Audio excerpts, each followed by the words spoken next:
Sir, gas टंचाईचा मोठा प्रश्न निर्माण झालेला आहे. अनेक हॉटेल जे आहेत ते बंद पडताना पाहायला मिळत आहेत. कसं बघताय?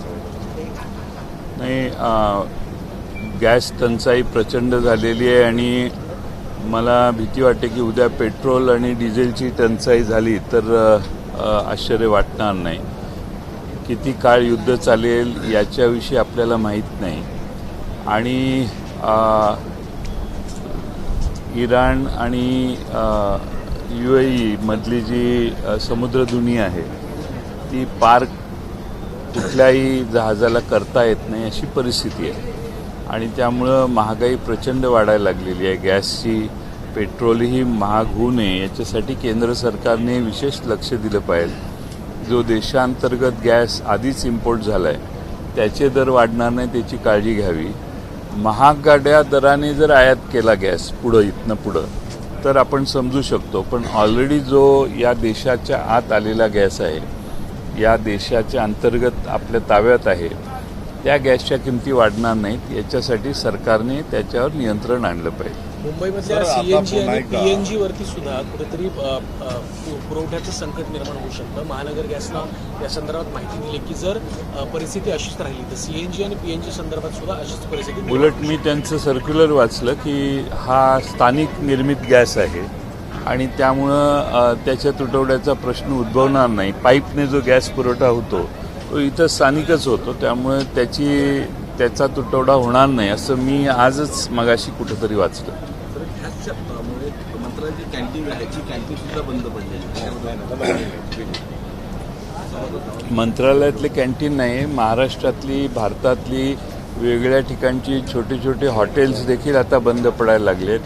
बॅचलर जे लोक आहेत, एकटेच राहतात, जे शहरात उपजीविकेचं साधन म्हणून आलेले आहेत, त्यांना जेवण्यासाठी हॉटेल्सला जायला किंवा चहाच्या गाड्यावर देखील जाणं आज मुश्किल झालेलं आहे.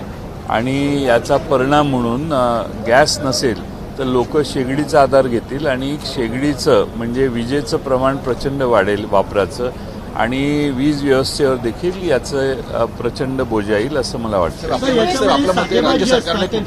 साठेबाजी करतात अशांवरती सरकारनं काही मी मगाशी म्हटलं सरकारने साठेबाजी होणार नाही याची काळजी घेतली पाहिजे असं मला वाटतं.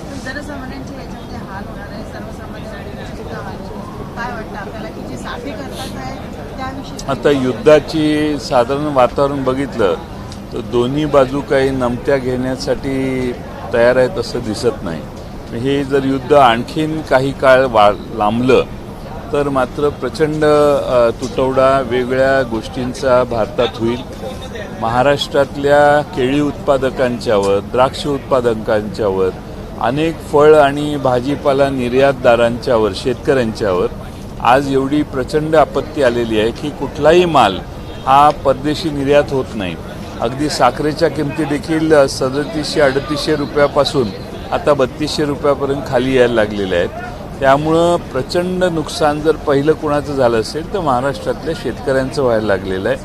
त्यामुळं युद्धजन्य परिस्थितीमुळं कुठलंही जहाज भारताच्या बाहेर जात नाही अशी आज दुर्दैवाने परिस्थिती आहे. जातात जहाजं बाहेर जातात पण तिकडे इराणच्या आखातात जाणं हे मुश्किल आहे. यावर्षी कोविड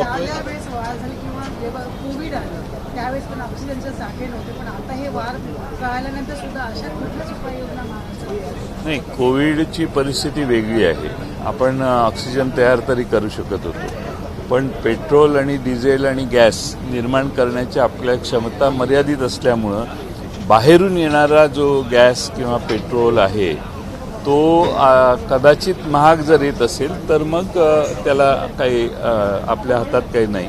पण माझं मत आहे की अजूनही देशात पुढचे 8 दिवस 10 दिवस जर साठा पुरेसा असेल तर त्याच्यावर ज्यांनी आयात केलेले आहेत त्या कंपन्यांनी किंवा व्यक्तींनी नफा कमवू नये एवढी तर काळजी राज्य सरकारने आणि केंद्र सरकारने घेतली पाहिजे. गॅस पाईपलाईन सुद्धा इराणवरून करण्यात येणार होते, असे बरेच वर्षापासून चर्चा अजून करण्यात आलेलं नाही. त्यामुळे आज जी परिस्थिती आहे त्यालाच आपल्याला तोंड द्यावं लागेल. हिंदी में जानना चाहेंगे जिस प्रकार से परिस्थिति है, खासतौर पर अगर मराठी और राज्य के देश की बात करें तो ईंधन की समस्या, इस पे विपक्ष द्वारा सरकार को किस प्रकार से जवाबदेही आप कर रहे हैं? नहीं, ऐसा है कि मैं चाहता हूं कि भारत देश में जो पहले से ही गैस इंपोर्ट हुआ है वॉर शुरू होने के पहले, जो कम दाम में हुआ है, उसके ऊपर कोई किसी ने नफ़ेबाजी करनी नहीं चाहिए, प्रॉफिट नहीं ज़्यादा प्राइस उनका बढ़ाना नहीं चाहिए।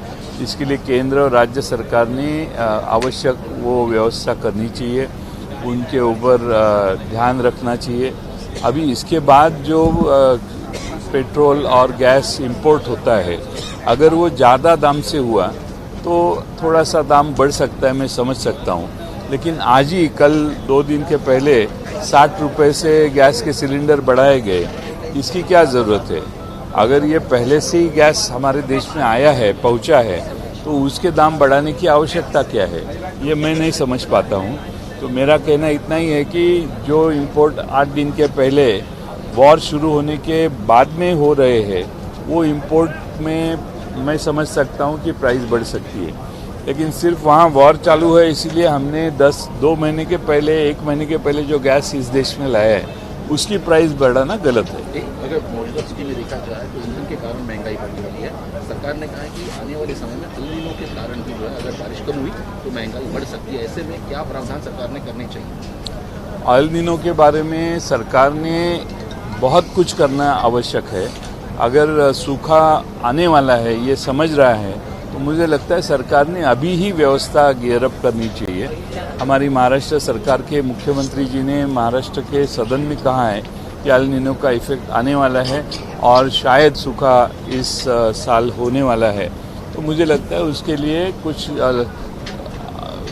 खास व्यवस्था अभी से करने के लिए महाराष्ट्र सरकार ने शुरुआत करनी चाहिए। राज्याच्या अर्थसंकल्प संदर्भात आज मुख्यमंत्री उत्तर देणार याची काही चर्चा आहे, परंतु शिवसेनेकडनं या संदर्भात सरकारलाच गैरसमज देण्यात आला आहे। इतर राज्यांच्या तुलनेत महाराष्ट्राचं उत्पन्न जास्त आहे, परंतु महाराष्ट्राला केंद्राकडनं जो निधी मिळतो तो कमी आहे। त्यासोबतच दरडोई उत्पन्नामध्ये सुद्धा महाराष्ट्र मागे आहे, अशा प्रकारची टीका शिवसेना आमदार निलेश राणेंकडून करतात। मी हे मुद्दे दरडोई उत्पन्नाचा मुद्दा मी महाराष्ट्राच्या विधानसभेत कालच भाषणात मांडला आणि केंद्र सरकारकडून येणारा निधी हा आता अलीकडे ॲब्रप्ट व्हायला लागला आहे। अचानकपणाने केंद्र सरकारने भारतातल्या त्यांच्याच बजेटमध्ये बऱ्याचशा म्हणजे नळ पाणी पुरवठ्याच्या खर्चात कपात केली।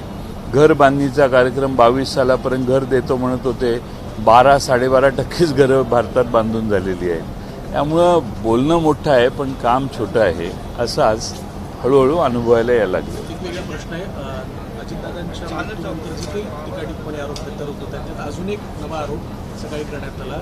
अमोल मिटकरी असं म्हणाले की जे राष्ट्रवादीचे मीडिया ॲडवायझर होते नरेश अरोरा हे गायब आहेत, अनेक दिवसांपासून ते दिसलेले नाही आहेत, त्यामुळे या संदर्भात त्यांनी प्रश्नचिन्ह मला माहीत नाही, माझी त्यांची ओळख नाही, त्यामुळे ते आले का गेले का होते का नव्हते का याची मला नक्की माहिती नाही। माझी ओळखही त्यांची नाही आहे, त्यामुळं ते आले होते का गेले होते का याच्यावर मी भाष्य करणं योग्य नाही।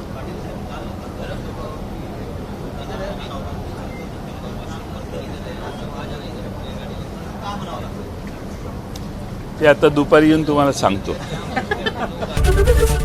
एबीपी माझा, उघडा डोळे बघा नीट।